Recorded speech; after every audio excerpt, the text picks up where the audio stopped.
नमस्कार, good morning. Rajasthan geography को लेकर हम चर्चा कर रहे थे और हमारी कुछ महत्वपूर्ण क्लासें हो चुकी है, ठीक है। स्थिति को लेकर, इसके विस्तार को लेकर और पड़ोसी राज्य और देश की सीमाओं की हमने बात की थी। ना जिले देखे ना राज्य देखे, सॉरी, ना राज्यों के जिले देखे ना किसी देश के हमने जिले देखे, ना राजस्थान के जिले देखे। ये हमारी चर्चा नहीं हुई थी। राजस्थान जियोग्राफी पढ़ने के लिए सबसे बेस्ट जो होता है ना, हर एक फैक्ट को समझना, ठीक है, हर एक लाइन को समझना। इसको लेकर जब ये समझने की हम शुरुआत करते हैं तो उसके बाद राजस्थान जियोग्राफी काफ़ी आसान हो जाती है, बहुत आसान हो जाती है। वही कोशिश हम करेंगे कि हम एक हर एक फैक्ट को खोल कर रखें और डिटेल में उसको समझने की कोशिश करें। कुछ महत्वपूर्ण तारीखें हैं हमारे सामने। जैसे एक नंबर पे मैं लिखूं 1 नवंबर 1956, एक तारीख ये हो जाएगी। दूसरे नंबर पे मैं लिखूं 21 मार्च 2023, ठीक है, एक तारीख ये लिखूं। एक तारीख में लिखूं 26 जनवरी 2008। एक तारीख और लिखूं मैं, वो है 5 अगस्त 2023, ठीक है। और एक लास्ट तारीख और बचती है हमारी, वो है 28 दिसंबर 2024। ये महत्वपूर्ण तारीखें हैं और ये हमारे जिले हैं, जो नए बने हैं, जो पुराने हैं, ठीक, वो सारी चीजें।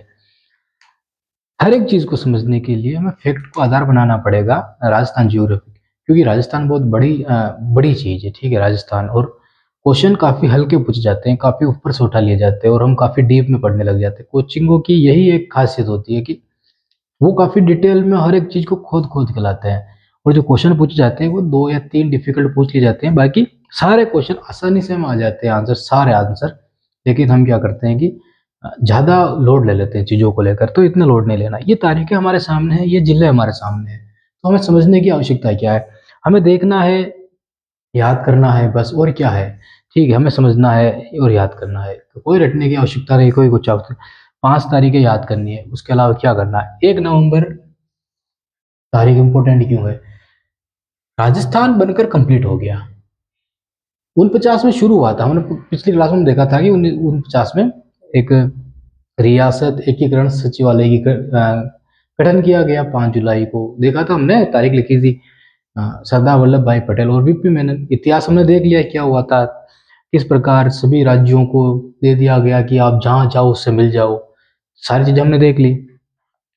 तो 1 नवंबर 1956 को राजस्थान कंप्लीट हो गया। और जो लास्ट का जो हमारा था ना जिला, वो था 26वां, और वो था अजमेर, ठीक है। अजमेर को राजस्थान में मिला दिया गया, विलय कर गया, विलय यानी मिलाया गया, ठीक है, अजमेर को राजस्थान में। चीजें ये भी थी ना, राज्यों को कहा गया कि आप किसी भी राज्य में जा, किसी भी देश में जाके आप मिल जाइए। पाकिस्तान, बांग्लादेश और भारत, 3 तो थे। बांग्लादेश पहले पश्चिमी पाकिस्तान था, एक पूर्वी पाकिस्तान था, 3 ही तो थे। फिर दूसरी चीज, राज्यों को कहा गया तो जिलों को भी कहा गया होगा ना, छोटे छोटे जो रियासत थी। तो जिले तो थे नहीं, लेकिन छोटे छोटे जो भी क्षेत्र थे ना, उनको भी तो कहा गया होगा ना, आप कहीं भी जाके मिल जाइए। तो जब उनको जिला बना दिया गया ना, तब अजमेर जो था वो राजस्थान में मिला लिया गया। अगर मालवा की बात करेंगे यहाँ पे, एमपी की, वो पर एकीकरण में करेंगे, अभी हम भीड़ नहीं करेंगे, ठीक है। तो 26वां जिला कौन सा बना अपना? अजमेर बना। राजस्थान का आखिरी जिला जो बना वो अजमेर, जब राजस्थान कंप्लीट हो गया था, ठीक है। जब राजस्थान कंप्लीट हो गया तब आखिरी जिला कौन सा था?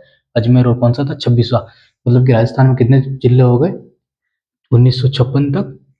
26। और कब की बात है? जब राज्य पुनर्गठन का आयोग हो रहा था। ये पॉलिटिकल का विषय है, पॉलिटिक्स का, तो छेड़ेंगे नहीं ज्यादा। लेकिन जब काफी सारे राज्य भाषाई आधार पर मांग उठा रहे थे ना कि हमें हमारी लैंग्वेज का आधार पर हमें राज्य दो, क्यों? उत्तर भारत में एक तो जनसंख्या निरंतर बढ़ती जा रही थी और उत्तर भारत में हिंदी की बहुत मांग थी। तो इन लोगों को लगा कि जो भी अपने दक्षिण भारत के जो देश थे ना, ये अपना, ये भारत है, तो ये दक्षिण भारत के जो भी देश थे ना, यहाँ पे कर्नाटक हो गया, कर्नाटक हो गया, तमिलनाडु हो गया, केरला हो गया, इधर बंगाल हो गया, तो ये सारे देश, इनको लगा कि यहाँ पे पूरा उत्तर भारत, तो इनको लगा कि हिंदी हिंदी कर रहे हैं लोग, तो कहीं ना हम खतरे में आ जाए यहाँ पे। तो फिर इन्होंने अपनी भाषा के आधार पर मांग उठाना शुरू कर दिया और काफी विवाद हुआ, तो सरकार को झुकना पड़ा इनका आगे, और इनको भाषा के आधार पर इनके राज्य आवंटित किए गए, तमिलनाडु बनाया गया इस तरह। और हमने देखा जब राजस्थान में राजपूतों का ज्यादा था ना व्यापकता के आधार पर, तो फिर राजस्थान को राजाओं का स्थान के लिए राजस्थान बना दिया गया। तो ये कुछ फैक्ट हमें समझना था जो। तो 1 नवंबर 1956 26वां राज्य अजमेर बना, याद रखना, ये आखिरी था। उसके बाद जो भी राज्य बने ना, जो भी जिले बने ना, आखिरी जिला था। उन सारे जिलों को राजस्थान से ही तोड़ तोड़ के जिले बनाए गए, ठीक है। तो आगे देखते हैं। अब इस तारीख की चर्चा करनी है हमें, 2008। यह महत्वपूर्ण है हमारे 33वें जिले के लिए, 33वें जिले के लिए ये बना प्रतापगढ़। इंपॉर्टेंट क्यों है ये? इंपॉर्टेंट इसलिए है कि ये अब तक का सबसे आखिरी जिला था जो बनाया गया, प्रतापगढ़। जब नए जिलों का गठन हुआ ना, उससे पहले की बात कर रहा हूं कि ये पहला था, लेकिन उस वक्त का आखिरी था, ठीक है, पहला था लेकिन उस वक्त का आखिरी था। ये अब तक का आखिरी था, जब तक कि नए जिलों का गठन नहीं हुआ ना, उस वक्त का आखिरी था, वो था प्रतापगढ़। प्रतापगढ़ बनाया गया उदयपुर, चित्तौड़गढ़ और बांसवाड़ा, तीनों की सीमाओं पे, ठीक है। तो तीनों से टूट कर बना वो है प्रतापगढ़। प्रतापगढ़ बना। और ये जो था ना यहाँ पे सरकार, वो थी वसुंधरा राजे। वसुंधरा कौन है? वसुंधरा वसुंधरा वसुंधरा राज्य। यहाँ पे था समिति थी एक, ठीक है, समिति, नाम निकल गया वो, ठीक है, याद आएगा, मैं अभी लिखा दूंगा यहाँ पे।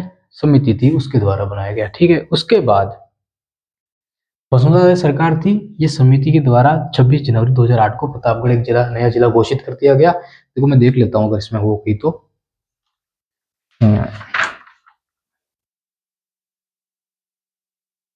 वसुंधरा राज्य सरकार,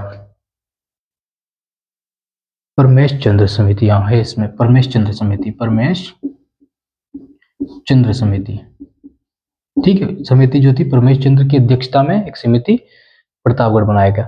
ये दोनों समझ में आ गया होगा आपको कि नए जिले नहीं बने ना अभी तक, तब तक का। उसके बाद ये है तारीख, समिति बनाई गई रामलुबाया, रामलुबाया।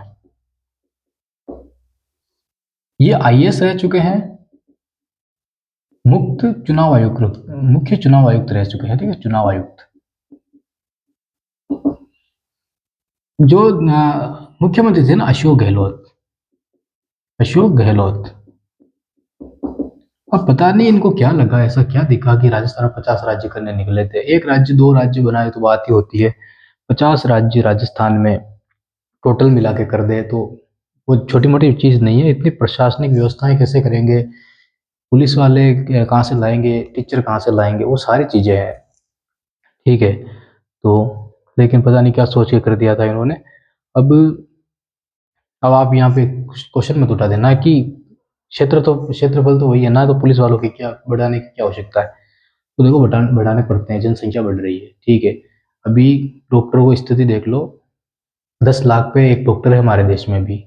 आज की स्थिति यह है कि 10 लाख पे एक डॉक्टर है, जबकि होना चाहिए कि 1,000 पे एक डॉक्टर होना चाहिए, लेकिन नहीं है। जनसंख्या बढ़ रही है, पोस्टें नहीं निकाल रहे हैं ये, ठीक है, तो सारी चीजें हो रही है, तो फिर व्यवस्था करनी पड़ेगी। आज कितने दंगे हो रहे हैं देश में, तो पुलिस वाले तो पहुंच नहीं पा रहे वहां पे, ठीक है। तो सारी चीजें हैं। तो रामलुबाया आईएएस चुनाव आयुक्त थे, अशोक गहलोत की थी। 21/3 कोई भी बजट पास होता है ना, तो याद रखना एक सन नहीं दिखा जाता है, 2022-23 होगा, ठीक है। तो एक बजट की घोषणा की गई 2022 और 23 की, 2022-23 राजस्थान का बजट। उसमें राम लोबाया की अध्यक्षता में समिति गठन अशोक गहलोत द्वारा मांग की गई 50 राज्य बनाने की, ठीक है। 5 अगस्त 2023 इंपोर्टेंट डेट है, 5 अगस्त 2023। एक बार लिख लो ये, उसके बाद ये लिख लो जो लिखाया है, और 5 अगस्त और ये दोनों तारीखें छोड़ देना। हम आगे बात करते हैं, एक बार इसको मिटाना पड़ेगा, एक बार इसको लिख लो, ठीक है, उसके बाद बात करते हैं इससे कैसे। वीडियो रोक के लिखना, मैं यहाँ पे हटा रहा हूँ इनको, ठीक है।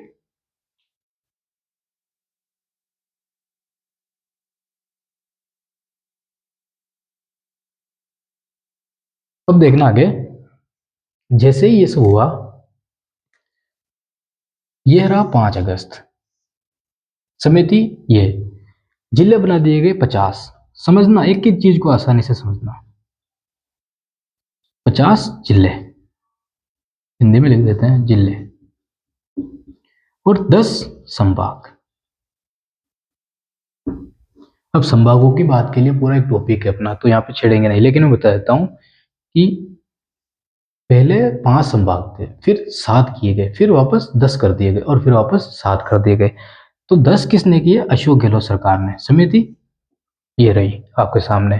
5 अगस्त 2023 को 50 जिले बना दिए गए और 10 संभाग बना दिए गए, ठीक है। संभाग मतलब कि कुछ राज्य होते हैं। मैं समझा देता हूँ थोड़ा डिटेल में, बाकी डिटेल में और पढ़ना है, मैं थोड़ा समझा देता हूँ। मान लो कि 1 2 3 4 ये 4 जिले हैं, इन 4 जिलों को लेकर एक संभाग बनाए गए, मतलब संभाग में 4 जिले शामिल किए गए। पूरे राजस्थान का एक अफसर होता है आईएएस, ठीक है। कौन होता है? आईएएस। पूरे राजस्थान का एक अफसर होता है आईएएस, ठीक है। पूरे राजस्थान पर वो नजर रखता है। जैसे कि जो मुख्यमंत्री है ना, तो मुख्यमंत्री, ठीक है, का मुख्य सचिव होता है ना, वो आईएएस होता है, ठीक है। आईएएस पूरे राजस्थान का एक ही आईएएस होता है।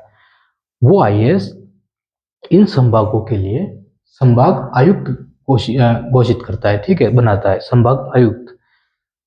हर संभाग आयुक्त राज्य के लिए जिला स्तर पर जिला कलेक्टर नियुक्त करता है, ठीक है।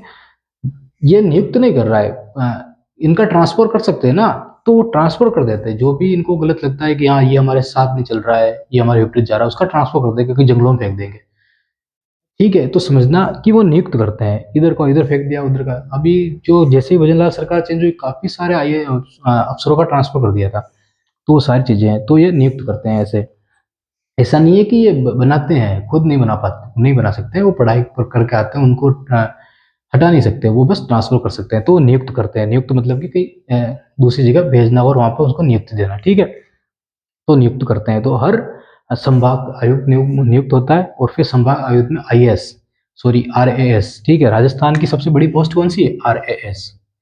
आरएएस, तो आरएएस जो अंडर में कार्य करता है ना, वो किसके? आईएएस के अंडर में कार्य करता है। तो संभाग आयुक्त होता है ना, उनके लिए तो आरएएस तो हर जिले का होता है, ठीक है, और जिला कलेक्टर भी हर जिले में होता है। लेकिन जितने संभाग होंगे ना, उतना संभाग आयुक्त होंगे, और सबसे बड़ी पोस्ट होगी आईएएस की। तो ये पॉलिटिकल का विषय है, तो यहाँ पे हम इसको ज्यादा छेड़ेंगे नहीं, क्योंकि काफी गहन में चर्चा करनी पड़ती है। लेकिन पूरे राजस्थान का एक ही आईएएस होता है। उसके बाद हर एक संभाग, 7 संभाग है ना, तो 7 संभागीय आयुक्त होते हैं। वो आयुक्त हर जिले में जिला कलेक्टर नियुक्त करते हैं, और हर जिला कलेक्टर, ठीक है, हर जिले के लिए कार्य करता है, जैसे कलेक्टरी, ठीक है, वो सारी चीजें। तो 5 अगस्त को 50 जिले बनाए गए, मतलब कि 50 कलेक्टर बनेंगे। अब देखो, 33 कलेक्टर और अब 17 कलेक्टर और कहां से लेके आएंगे, ठीक है। 10 संभाग, 3 संभाग, मतलब 3 संभाग तो आयुक्त और लाने हैं, तो काफी ज्यादा है, ठीक है। तो कितने बनाए अशोक गहलोत ने? 50 जिले। फिर तारीख आती है 28 दिसंबर 2024 की। 28 दिसंबर 2024 की सरकार थी भजनलाल, भजनलाल सरकार। भजनलाल सरकार ने क्या किया? निरस्त किए जिलों को। कितने जिलों को? 9 जिलों को, ठीक है, 9 जिलों को और 3 संभागों को। जिले और संभाग, कोई चर्चा नहीं करनी है इनके बीच की तारीख की, नहीं पूछेंगे। विवादों में है ये जिले तो नहीं पूछेंगे, ठीक है। बस यही पूछ सकते हैं कि निरस्त कब किए गए और बनाए कब थे। समिति कौन सी थी, लिख ली। बाकी कौन सा बजट पास हुआ, ये नहीं पूछेंगे, इससे क्वेश्चन नहीं आते हैं, ठीक है। बजट पास हुआ होगा तो 23-24 में अशोक गहलोत थी, तो 24-25 होगा, और क्या होगा, ठीक है। तो चीजें हैं। अब यहाँ पे एक चीज और देखनी है हमें। 5 अगस्त को मंजूरी, 6 अगस्त को प्रस्ताव पारित, ठीक है, वहां पे साइन हुए और 7 अगस्त से लागू हो गए। तो 5, 6, 7 कोई भी ऑप्शन में आए तो तीनों तारीखें तो आएगी नहीं, या तो 5 आएगी या 6 आएगी या 7 आएगी, तो जो भी आए आपको कर देना उसको। 28 दिसंबर को 9 जिले हटा दिए गए, निरस्त कर दिए गए। इन जिलों को लेकर हमारी बात हो गई, काफी डिटेल में बात हो गई, निरस्त कर दिए गए। 50 में से 9 निरस्त किए, कितने बचे? 41। 10 संभाग हो गए, 3 नियुक्त किया, हटाए, कितने बचे? 7। ठीक है, तो 41 जिले और 7 संभाग। अब बताओ नए जिलों को लेकर कोई और क्वेश्चन बनेगा क्या? तारीखों से तो नहीं बनेगा, क्योंकि इंपॉर्टेंट जो तारीखें थी वो ये है हमारे पास, और हमारा राजस्थान वर्तमान में ये रहा। ठीक है, ये बात हो गई। एक बार लिख लो 5 अगस्त, 28 दिसंबर को, उसके बाद आगे बढ़ते हैं हम।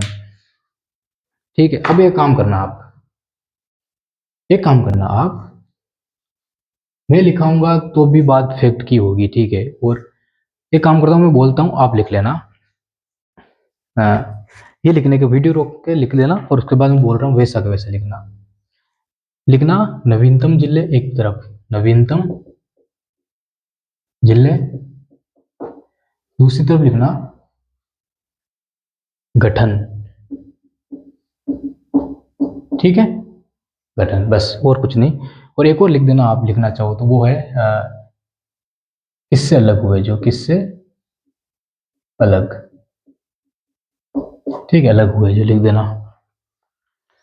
अब यहाँ पे दिमाग लगाना थोड़ा कि एक ही साथ सारे राज्य बने, एक ही साथ सारे राज्य बने, तो मतलब क्या होगा यहाँ पे? एक ही साथ सारे राज्य बने तो क्या होगा कि सबकी तारीख सेम होगी, सभी जिलों की, जो भी 9 जिले नए बने ना, 8 जिले नए बना, सबकी तारीख सेम होगी, एक जैसी होगी। ठीक है, ये बात हो गई।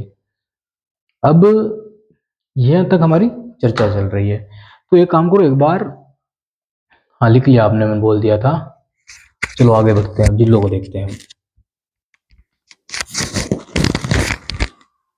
अब देखना, 27वां जिला धौलपुर था, ठीक है। अभी कुछ मत लिखना, मैं बता रहा हूँ। 27वां जिला धौलपुर, 28वां जिला बारां, 29वां दौसा, और 30वां यहाँ पे रहा ये राजसमंद, और 31वां ये रहा हनुमानगढ़, गंगानगर से लगा हुआ था। 32वां ये रहा करौली, सॉरी सवाई माधोपुर, हाँ करौली सवाई माधोपुर से लगा हुआ था। और 33वां प्रतापगढ़। ठीक है, यहाँ तक तो हमें पता है, और ये क्वेश्चन अब नहीं पूछेंगे क्योंकि पुराना हो जाएंगे। अब आएंगे 34वां जिला है बालोतरा, अलग हुआ है बाड़मेर से। लिखना नवीनतम जिला, ठीक है, कौन सा? बालोतरा। गठन कब हुआ? 5 अगस्त 2023। किससे अलग हुआ? बाड़मेर से, ठीक है, बाड़मेर से। उसके बाद 35वां ब्यावर, पाली राजसमंद भीलवाड़ा से अलग हुआ। ठीक है, गठन कब हुआ? 5 अगस्त 2023। वैसे ही 35 और 36वां जिला यहाँ पे था 36वां, ठीक है, देख। एक काम करूंगा मैं, इसकी डिस्क्रिप्शन में सारे जिलों, तारीख और किससे लगे हुए जो डाल दूंगा मैं, भी टाइम बहुत लग जाएगा इसमें, क्लास काफी लंबी हो जाएगी ये, ठीक है। ये मैं डाल दूंगा। बाकी 39वां 40वां खेड़कल जरा है, यहाँ पे ये अलवर जयपुर से लगे हुए हैं, वो है, ठीक है। ये फलोदी है जैसलमेर, और यहाँ पे जोधपुर है उससे लगा हुआ है। ये सलूम्बर उदयपुर से लगा हुआ है। तो इनके क्रम वाइज और मैं सारे डाल दूंगा डिस्क्रिप्शन में, तो आप वहाँ पे देख लेना और पूरी डिटेल में उनको लिख लेना। तारीख सबकी सेम रहेगी, और जितना समझना था हमने समझ लिया, इफेक्ट के रूप में है, तो अब इनको समझना कुछ नहीं, हम आगे बढ़ते हैं। भाई क्लास काफी लंबी चली जाएगी ये, ठीक है।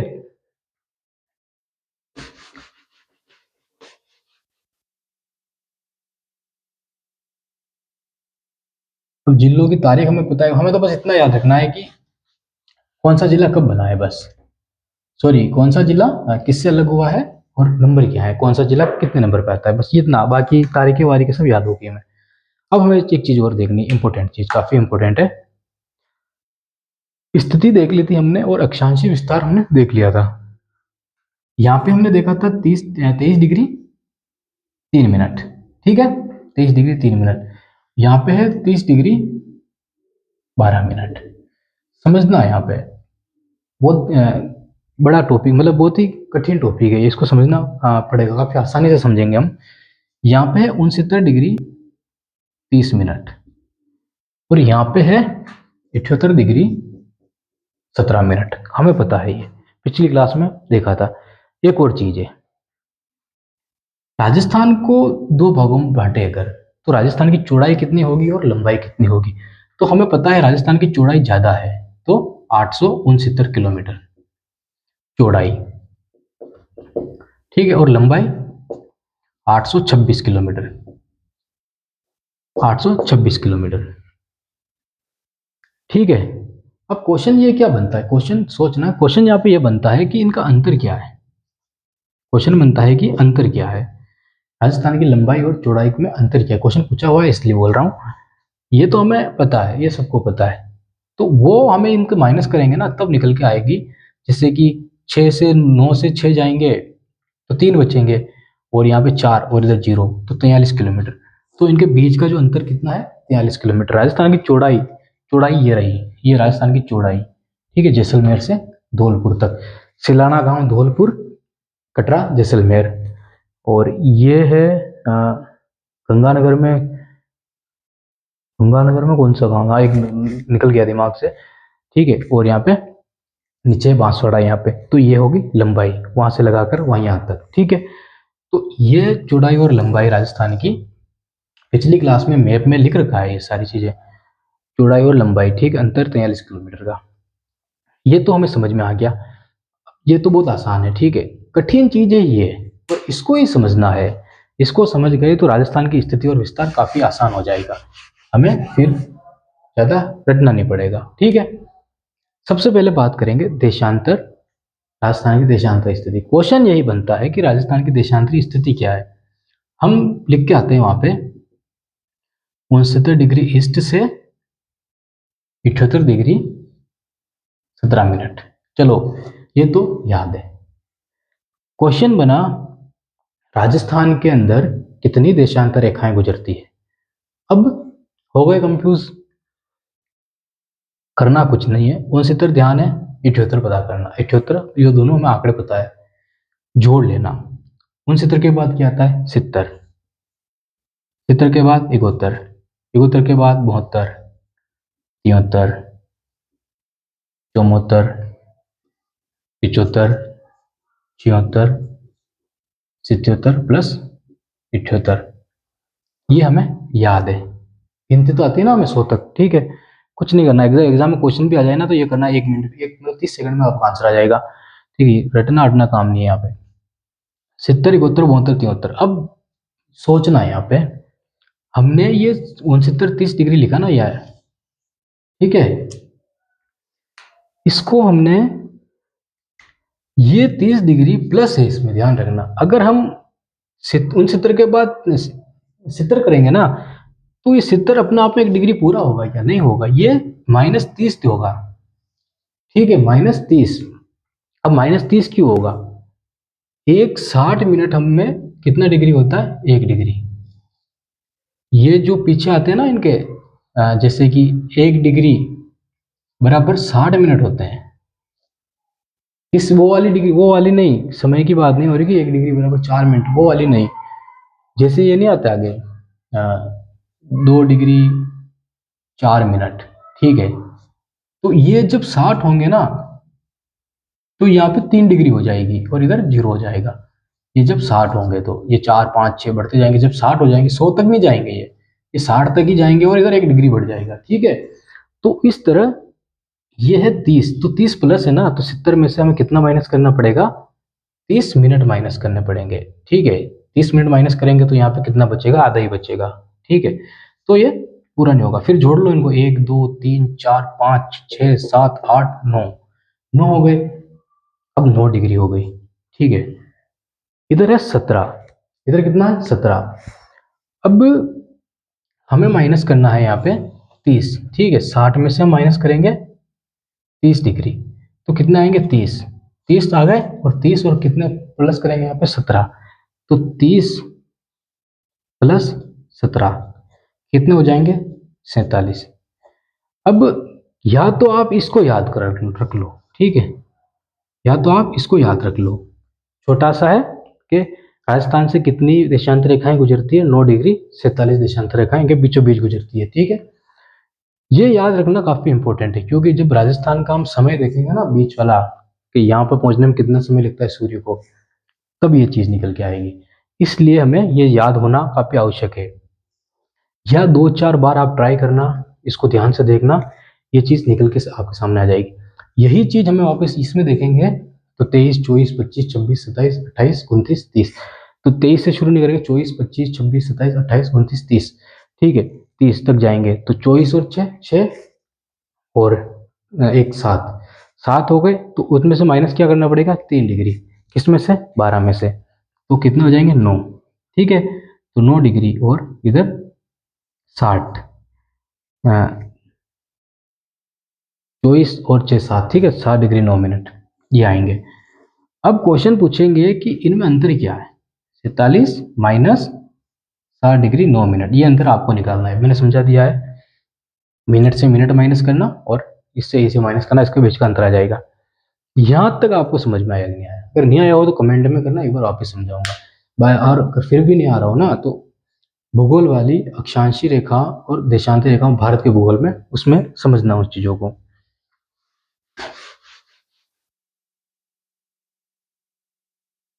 तो लिखना 69 डिग्री और 78 डिग्री। ठीक है, 69 डिग्री 78 डिग्री इक्वल लगा के लिखना, बीच में 9 डिग्री 47 मिनट। ठीक है, और यही 23 डिग्री से 30 मिनट के बीच में कितनी है, 7 डिग्री 9 मिनट अक्षांशीय।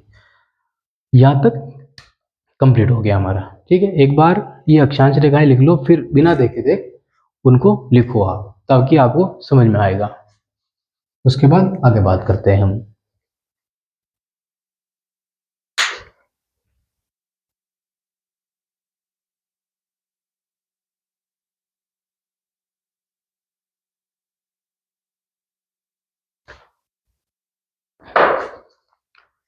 अब समझना इस चीज को, हमें देखना है कि सूर्य की स्थिति, ठीक है, कि यहाँ पे क्या समय हो रहा था, यहाँ पे क्या समय, मतलब कि कितना डिफरेंस चलता है टाइम को लेकर। कोई मानक समय रेखा राजस्थान से गुजरती नहीं है। ठीक है, वो गुजरती है अपने यूपी नैनी से। वो भारत के भूगोल में देखा, ध्यान से देखना इस चीज को। 1 डिग्री में कितने मिनट होते हैं हमने देखा था। ठीक है, अक्षांश रेखा हमने देखा था, 1 डिग्री में कितने मिनट होते हैं, 4 मिनट होते हैं।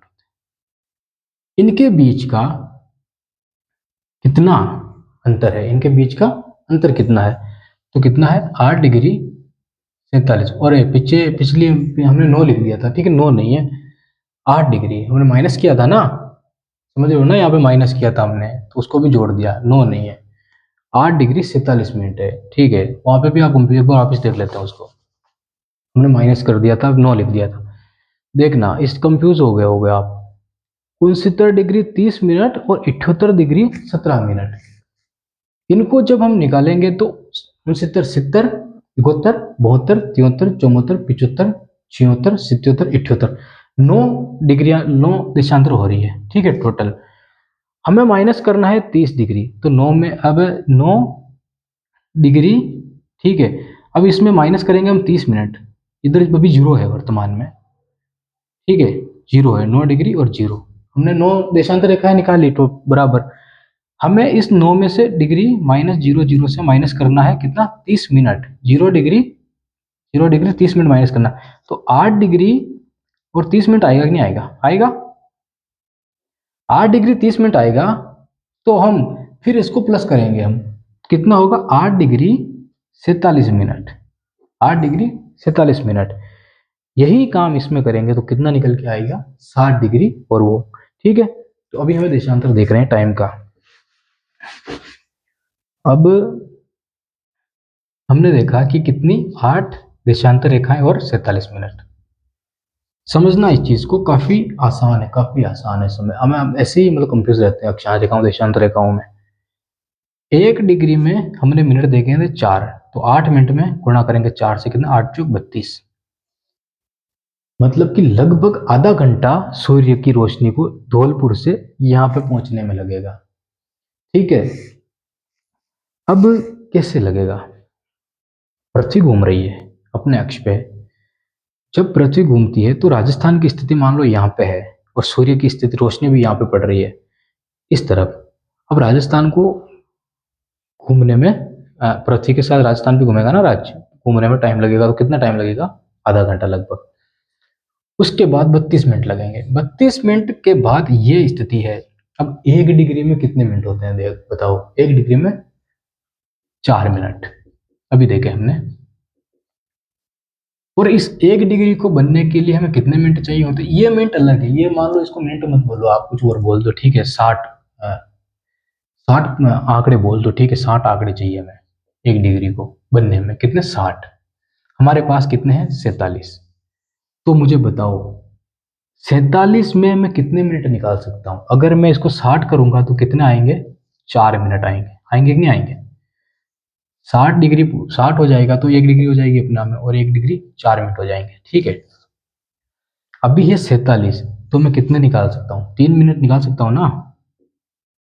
अगर यहाँ पे 47 ना होकर यहाँ पे 30 होते तो मैं 2 मिनट निकाल देता, यहाँ पे 15 होते तो मैं 1 मिनट निकाल देता, ठीक है। ये आपको निकालना सीखना पड़ेगा इन चीज़ों को, तब आसान होगी चीज़ें। तो 47 है, अब 60 होंगे तो 4 बन रहे हैं, तो 4, 60 में 4 का भाग लगा दो, तो 1 मिनट में 15 डिग्री, 15 डिग्री सॉरी 15 मिनट, ठीक है। तो 47 में 3 मिनट हो जाएंगे, तो 32 + 3, ठीक है, कितना होगा यहाँ पे, 35, 35, ठीक है, 35। अब यहाँ पे हल्का सा 2 प्लस हो रहे हैं अपने, ध्यान से देखो, हल्का सा 2 प्लस, तो वो 8 सेकंड होते हैं, 35 मिनट 8 सेकंड, हल्का सा प्लस हो रहा है। यहाँ पे 45 होते तो बराबर 3 मिनट हो जाते हैं, लेकिन यहाँ पे 2 प्लस है, तो 8 डिग्री, ठीक है। तो राजस्थान में सूर्य की रोशनी, अब इंपॉर्टेंट चीज ये है, मेरे पास है स्केल, राजस्थान की स्थिति इस जगह और इस जगह, ये है अपना राजस्थान है, ये है धौलपुर, ये है जैसलमेर, ये है धौलपुर, ये है जैसलमेर। सूरज की रोशनी सबसे पहले कहाँ पे आएगी, पूर्व दिशा में आएगी, पूर्व दिशा में कौन सा, धौलपुर। जब भी आप पूर्व दिशा में देखोगे ना, तो सूर्य वहीं से तो उगेगा, पश्चिम से थोड़ी उगेगा क्या, पश्चिम के तो उनके लिए उगता है जो 2 नंबर काम करते हैं, ठीक है। ये है यहाँ पे, और यहाँ पे धौलपुर, और यहाँ पे जैसलमेर। अब धौलपुर उधर जाएगा तब तो जैसलमेर इधर आएगा ना, घूमेगी, सूर्य तो स्थिर है, सूर्य तो स्थिर है, तो रोशनी यहाँ की यहाँ पे आएगी, कब आएगी, जब पृथ्वी घूमेगी, जब पृथ्वी अपने अक्ष पे घूमेगी, तो धौलपुर से रोशनी बढ़ती जाएगी और जैसलमेर की तरफ बढ़ती जाएगी, वहां पर आगे चलती जाएगी, और धौलपुर में भी रहेगी। लेकिन एक समय ऐसा आएगा जब धौलपुर में शाम हो जाएगी, जैसलमेर में धूप ही रहेगी, ठीक है। मतलब कि आधा घंटा लगभग 35 मिनट 8 सेकंड आगे पीछे चलते हैं। क्वेश्चन में अगर पूछूं कि धौलपुर में 6 बजे सुबह हुई है, तो जैसलमेर में कितनी बजे सुबह होगी, 6 बजकर 35 मिनट और 8 सेकंड पर। मैं पूछूं धौलपुर में सुबह हुई है 7 बजे, तो जैसलमेर में कितने बजे होगी, 35 मिनट हो जाएंगे प्लस और 8 सेकंड, तो 7, 35 और 8 सेकंड। मैं पूछूं राजस्थान में 78 डिग्री पर ये है टाइम हो रहा है, तो 74 डिग्री पर कितना टाइम होगा, राजस्थान के बीचों बीच जो रेखा गुजरेगी वो लगभग 74 डिग्री है। तो पूछा जा सकता है कि नागौर के लांपालोई गांव, लांपालोई गांव है एक बीचों बीच, ठीक है, राजस्थान के वहां पे, तो 74 डिग्री, तो आपको क्या करना पड़ेगा, गुणा करना पड़ेगा, किससे, 4 मिनट से, और ये 17, वो चीजें आपको निकालना सीखनी पड़ेगी। और एक जब हम क्वेश्चन करेंगे ना, जब क्वेश्चन उठाएंगे तब उसमें उस क्वेश्चन लेकर बात करेंगे, तब और समझ में आ जाएगा। तो ये होगी देशांतरी स्थिति, समय कैसे निकाला जाता है जो, ठीक है। सबसे बेस्ट तरीका यही है निकालने का, इसका और इसका, और दूसरे चक्कर में बिल्कुल भी मत पड़ना, फंस जाओगे। यही, किसी गाइड की जरूरत नहीं है, ये अपने खुद से दिमाग से निकाली हुई चीजें हैं। गाइडों में क्या करते हैं वो कि 15 डिग्री लेके आते हैं, ठीक है, 15 डिग्री को फिर 7.5 डिग्री बनाते हैं, 7.5 डिग्री से फिर 4 को गुणा करवाते हैं। तो ये बहुत ज़्यादा लंबी प्रोग्रेस है, हमें आईएएस नहीं बनना है। 8 डिग्री 47 मिनट, ये है, यही प्रोसेस से आप निकालना। और देशांती रेखाओं की बात हो गई। अब एक चीज हो रही है कि राजस्थान में कर्क रेखा गुजरती है, यहाँ पे कर्क रेखा ये भारत है। हमने देखा था गुजरात से राजस्थान होकर गुजरती है, तो यहाँ पे गुजरात है और यहाँ पे राजस्थान का कुछ हिस्सा यहाँ पे टच होता है, ठीक है। इस तरह, तो ये रहा वो हिस्सा राजस्थान का। तो डूंगरपुर के तो चीखली गांव से, चीखली गांव, चीखली गांव, और बांसवाड़ा के कुशलगढ़, कुशलगढ़ सॉरी, कुशवाहा, कुशवाहा तहसील, बांसवाड़ा के कुशवाहा तहसील से कर्क रेखा पर गुजरती है। यही कर्क रेखा, और इसी के कारण राजस्थान की जलवायु दो प्रकार की हो जाती है। ऊपर होगी तो शीतोष्ण, नीचे होगी तो उष्ण, ठीक है। तो उष्ण कटिबंध भी है, शीतोष्ण कटिबंध भी है। दूसरी चीज यहाँ पे मरुस्थल है, मरुस्थलों में जो जलवायु होगी ना वो उष्ण होगी, तो यहाँ पे उष्ण जलवायु है, तो वो जलवायु में पढ़ेंगे, ठीक है। आज की क्लास में इतना बहुत है समझने के लिए। अगर अक्षांश रेखाएं देशांतर रेखाएं समझ में नहीं आई हो ना, ये वाली, कमेंट में करना। अगली क्लास पूरी अक्षांश रेखाएं और देशांतर रेखाओं को राजस्थान को लेकर मैं डिटेल से समझा दूंगा, क्योंकि ये समझ में आना काफी आवश्यक है। नए जिलों का डिस्क्रिप्शन में डाल दूंगा, वहां से लिख लेना। तारीख हमने बता दी, और नए जिलों में और कुछ भी नहीं है, और क्वेश्चन नहीं बनेगा यहाँ से नए जिलों से, मुझे पता है तब तक। तो क्वेश्चन संभाग से बनेगा, और वो संभाग हम डिटेल में पढ़ेंगे, ठीक है। मिलते हैं अगली क्लास में।